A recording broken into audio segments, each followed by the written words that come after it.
Welcome to the Do What You Love podcast, a podcast with a mixture of personal development and career advice to help you reach your full potential. Now over to your host, Life Purpose Champion, Amanda Heal.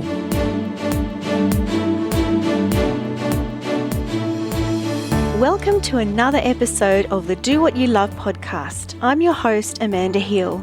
I don't know about you, but recently I have found that I have a lot of time on my hands to think. I've been thinking about what's important in my life and what's not.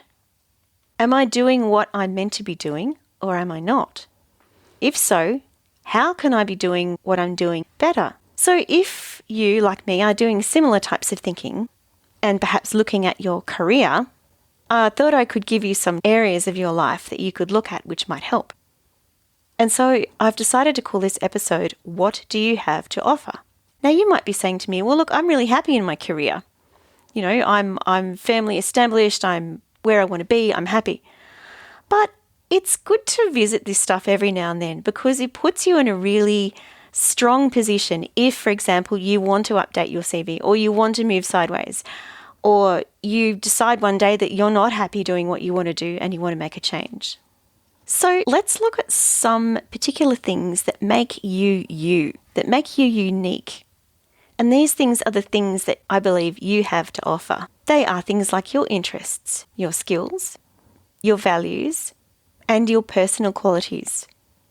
So let's look at each one of these in turn. Your interests.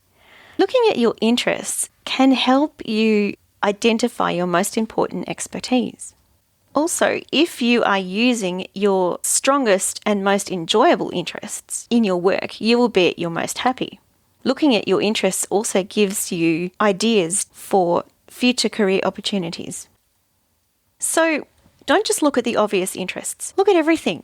Look at what you're interested in now, what you were interested in the past, all the things that you would be interested in finding out more about. This might also give you an opportunity to perhaps take up a new hobby, to give you some ideas. What sort of books do you like reading? What sort of movies do you like watching? What sort of TV shows do you watch? What are your current hobbies and past hobbies? These are just a few of the things that can spark some ideas about your interests. Now, secondly, looking at your skills. It's a good idea to look at your skills because you can think of those as transferable skills. These are skills that you can transfer from one career to another. Also, if you are working or using your most important skills in your current job, then you will be at your happiest because you'll be doing what comes naturally to you. I was amazed when I first did this process, when I was being offered a redundancy, at just how many skills I had and how many of them could be transferable. As a lawyer, I had developed so many skills over the years. I could write well, I could speak reasonably well, I could deal with people, I could formulate a good argument, I had a good structured way of thinking, and just looking at the different ways I could use those skills, I could do all sorts of things if I wanted to. I could tutor, I could be a blogger, I could consult in different areas. It just opened up. I was amazed at just how many skills I had and how transferable those skills were. But as with interest, don't just look at work skills. You could look at skills in a number of areas. You could look at social skills. They're your sort of people type skills. You could look at practical skills. You could look at informational skills, how you use and manipulate information. And you could look at creative skills. And like interests, looking at all these different skills could bring up different opportunities. You could realise that some of your skills you would like to develop further. So that could open up areas of possible learning. And you could also come across skills that you would like to avoid. I remember when I decided to take my redundancy, lots of people said, oh, you know, are you going to get a legal job? Or are you going to go into private practice or whatnot?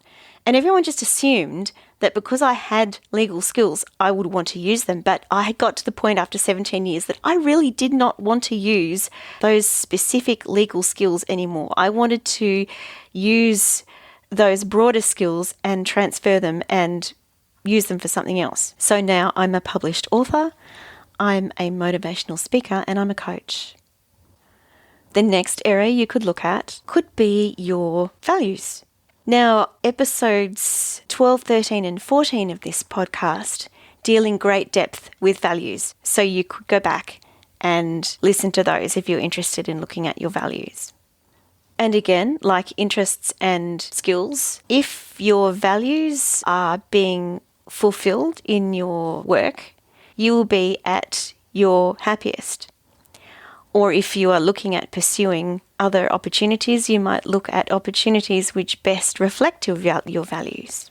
Finally, you might like to look at your personal qualities. These look at the way that you work and your approach to work and life in general. If you're struggling to come up with a list of personal qualities, you could look at the things you value in others. So you could write down a list of all the people that have had an effect on your life and write down all the things that you value about them, the personal qualities that they have. Because often the qualities that we value or we admire in others reflect the qualities that are in ourselves or the qualities that we want to perhaps develop in ourselves. So you might be saying to me, gosh, this all sounds a bit hard, doing all this reflection and writing down lists of things. Well, I've got good news. I have a tool which could help you do all this. It's called Career Storm Navigator.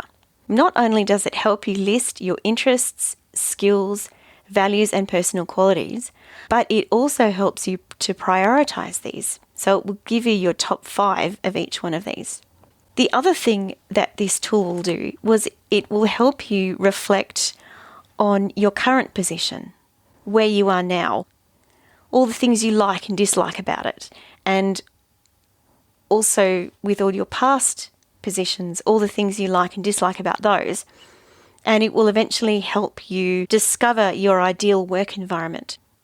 Also, it will help you look at your future goals in 7 areas of your life. If you're someone who is looking to change your career, once you get all your interests, skills, values, and personal qualities prioritized, along with those things that give you your ideal environment, you can also use the tool to help brainstorm different career options. It won't spit them out as a list, these 10 careers are the things that you would be best at, but it asks you questions to help you think about different careers and how they match up with those areas that we've looked at. For listeners to this podcast, I'm offering this tool for $99. This gives you access to your own account for 6 months, and you can go back to it as many times as you like. And I'm also happy to throw in a free coaching brainstorming session to help you unpack any of the results that you get out of the tool. And that's cost price. That's as much as it costs me for each account. So if that's something you're interested in, please just reach out to me, either through private message or reach out to me in the comments, and I can give you more information. Now, I hope you've enjoyed this episode of the Do What You Love podcast. Until next time, have a great day and do what you love. You've been listening to the Do What You Love podcast with Amanda Heal. Feeling unfulfilled and frustrated and unclear what to do next? Access Amanda's Are You Living Out Your Purpose quiz and resources to get you started on your journey to doing what you love at www.purposevisionfuture.com. That's purposevisionfuture.com.